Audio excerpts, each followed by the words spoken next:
Selamat malam semua, perkenalkan nama saya Muhammad Umar Watanul Faruk dari kelas 2402 dan NIM-nya adalah 12042400095.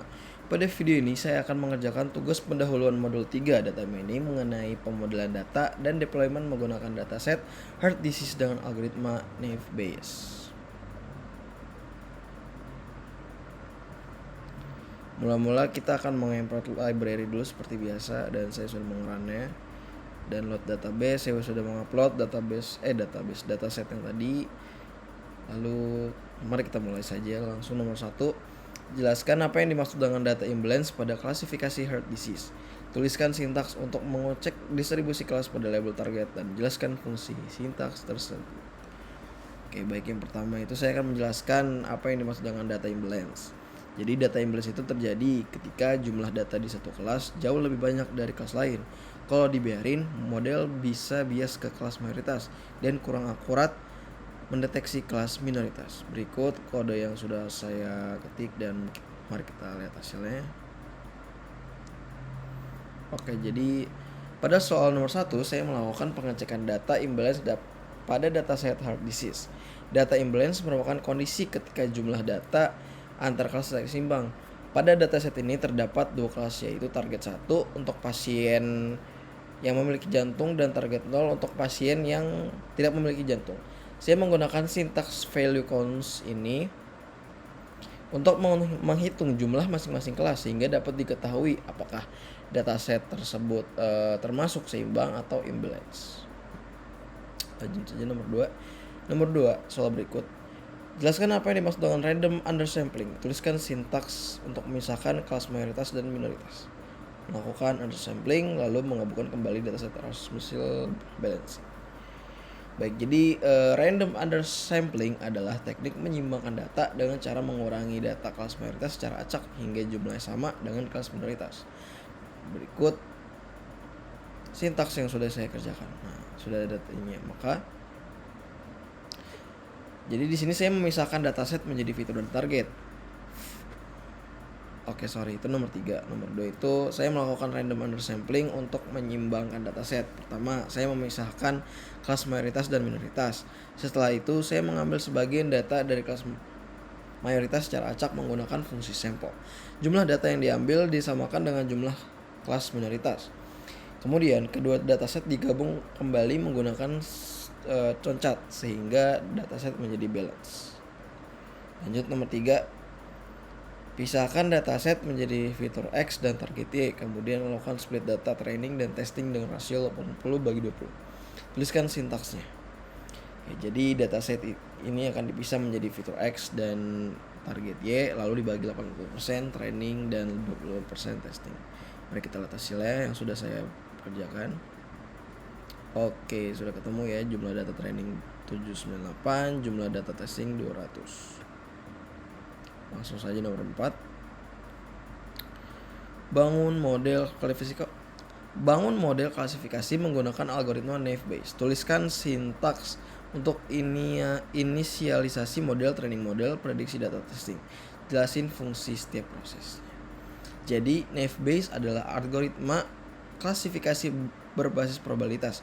Gaussian NB digunakan karena fitur-fiturnya berupa data numerik kontinu. Gaussian NB atau sintaks kayak gini ialah untuk menginisialisasi model Naive Bayes untuk data numerik.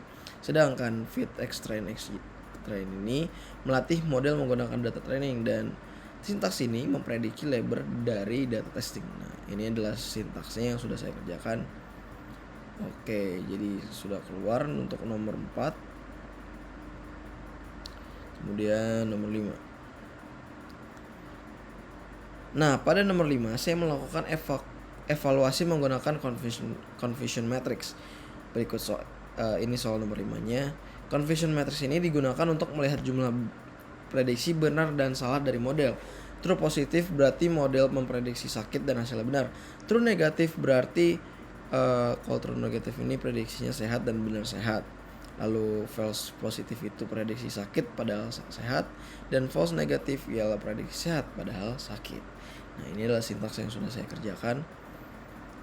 Oke, jadi ini untuk nomor 5 dan ini merupakan grafik dari itunya sintaksnya. Lalu nomor 6. Lakukan evaluasi model menggunakan akurasi precision, recall, dan F1 score. Tuliskan sintaks untuk menghitung seluruh metrik tersebut dan jelaskan fungsi-fungsinya. Oke, jadi di nomor ini saya menghitung nomor evaluasi model yaitu akurasi, precision, recall, dan F1 score. Akurasi digunakan untuk mengukur presentasi prediksi yang benar. Precision digunakan untuk melihat ketepatan prediksi positif.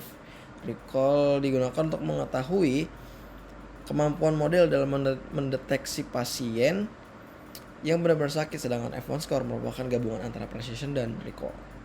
Nah, ini adalah sintaks yang sudah saya kerjakan. Jika saya run, maka ketahuan ya hasil saya sudah menghitung seluruh matriksnya, akurasi, precision, recall, dan F1 score segini 0,8, 0,7, dan sekian. Oke, baik, nomor terakhir, lakukan evaluasi menggunakan ROC curve dan ROC aux score serta visualisasi hasilnya. Tuliskan sintaks yang digunakan dan jelaskan interpretasi nilai ROC. Oke, saya akan menjelaskan dulu. ROC curve menggambarkan trade-off antara true positive rate dan false positive rate di berbagai threshold. AUC adalah luas area di bawah kurva tersebut.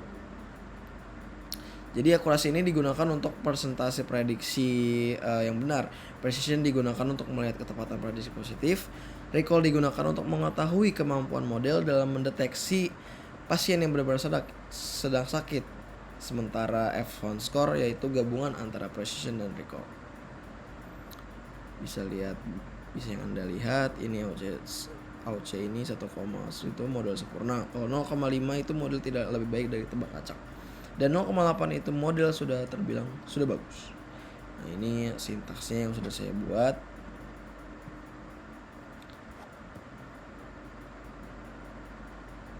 Vision matrix ya. Oke, kalau saya run. Oke. Ini merupakan hasil dari yang sudah saya kerjakan sintaks grafiknya. Ini ROC curve.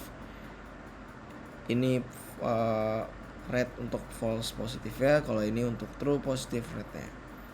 Baik, segitu dulu dari penjelasan video saya. Apabila dari perkataan saya ada yang salah, mohon dimaafkan. Wassalamualaikum warahmatullahi wabarakatuh. Peace out.